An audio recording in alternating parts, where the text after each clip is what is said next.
কোনো দিকে কোনো নজর নেই। খুব খেয়াল করে শোনা যায় বাজান, আমার কয়েকজন সাহাবী মিলিয়ে ভদ্রতার সহিত ওই লাশের কাছে গেছে। ও বাজান, ওই লাশের কাছে যাওয়ার পর যেই না লাশের ওই চকলেটের মতন মুখটা মোড়ানোর জন্য একটু খুলছে, ভাইজান ওই লাশের ভিতর থেকে বিশাল বড় একটা সাপ বাহির হইয়া ওই মৃত ব্যক্তির বুকের উপরে আল্লাহর নামের জিকির করতেছে। এই দুনিয়ার জমিনে এমন কোন মা নাই রে, এমন কোন বাবা নাই, সন্তান মারা গেলে সন্তান খাটিয়ার উপরে এইরকম সাপ যদি দেখা যায়, কোন মা কোন বাবা সহ্য করতে পারে না।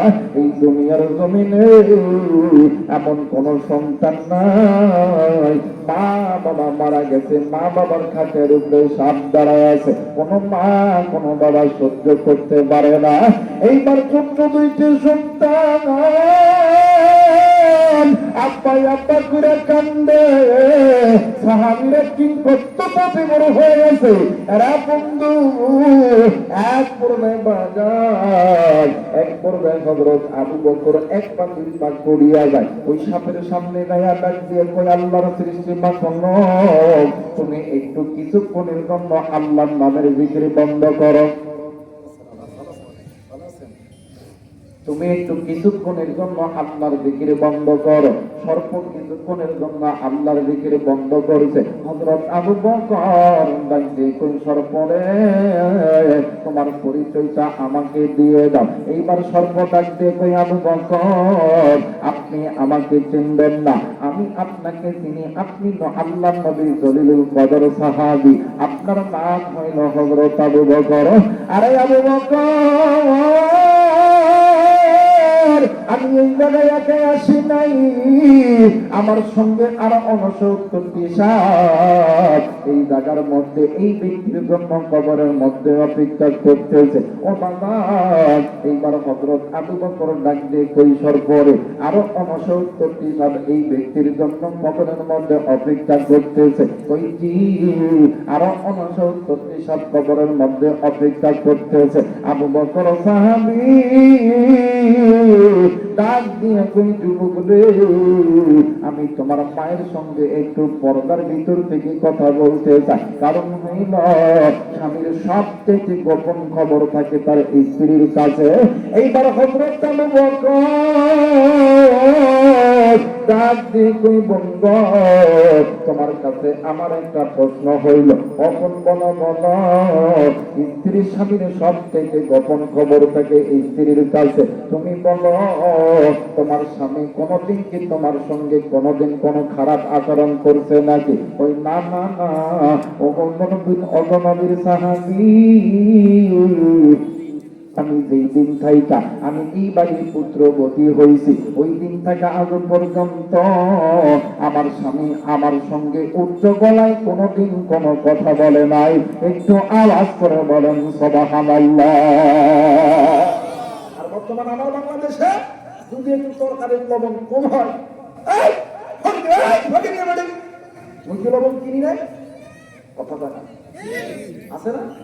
যদি একটু মাঠে ভাত লেগে দেরি হয়, বাড়ি আইসা এখানে ফিরুন আর ফিরুন ফিরুন আর ফিরুন, বউরে মারবেন না, মহাব্বত করবেন, ভালো থাকবেন। মাঝে মধ্যে কাছে ডাকালে জড়ায় ধরে ডাক দিয়ে করবেন, জান আমি তোমার খুব ভালোবাসি, আই লাভ ইউ, কথা বলে নাকি?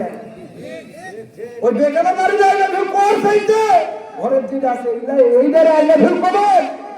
আল্লাহ তাআলা যতবার আই লাভ ইউ করবেন ততবার সগীরা গুনাহগুলো আল্লাহ মাফ করে দিবে। যারা বলেন আল্লাহু আকবার। এজন্য মহব্বত করলে ওই ঠিক করবে, কারণ আপনার সবচেয়ে গোপন খবর ওটার কাছে, কথা বলে কেন? এজন্য মহিলাদেরকে ভালোবাসবেন, মহব্বত করবেন। আমাদের মহিলা কিছু আছে, হাই হাই এদের মাথা করে শেষ খাই। এজন্য জান্নাত যেদিন কায়েম হবে হাসরের ময়দানে আল্লাহ তাআলা যখন ডাক দিয়ে কইব, এই কলিমুদ্দিন, সলিমুদ্দিন, আব্দুল্লাহ, এই ফেরেশতারা জান্নাতে দিয়ে দেবে। আল্লাহ বিবিদেরকে জিজ্ঞেস করবো, কি ও রহিমা, তোমার স্বামীরে যে আল্লাহ জান্নাত দিতেছে, তোমার কি কিছু বলার আছে? আল্লাহ এটা জান্নাত দিবে, এরকম করে যখন দাঁত বেশি মারবো, আল্লাহকে বলি ডাল মে কুছ কালা হয়। রহিমা, ফাতেমা, বলো তোমার কি হয়েছে? ওকে পেন। তখন মাইয়া মানুষ তো বোঝেন, এক কথা কোয়ার আগে আগে চোখের গোলাপ পানি, কথা বলে কেন? আছে না বাবা? যেমন আমার বাংলাদেশে সব দোষ করে ঘরের মধ্যে মহিলারা, কিন্তু তাদের নামে মামলা হয় না।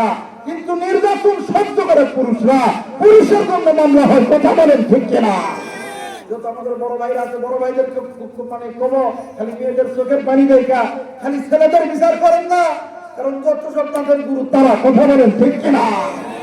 আমার মেয়েরা, আমার বন্ধুগণ, তখন আল্লাহকে কি হয়েছে বলো ওপে? আল্লাহ দুনিয়াতে আমাকে কনফিডেন্ট পিড়াইছে, লবণ ঘুমাইছে, মারতে বাচ্চা যেতে দেরি হয়েছে, ঘুমাইছে। আল্লাহকে ভাই সব এরা জাহান্নামে দেবে,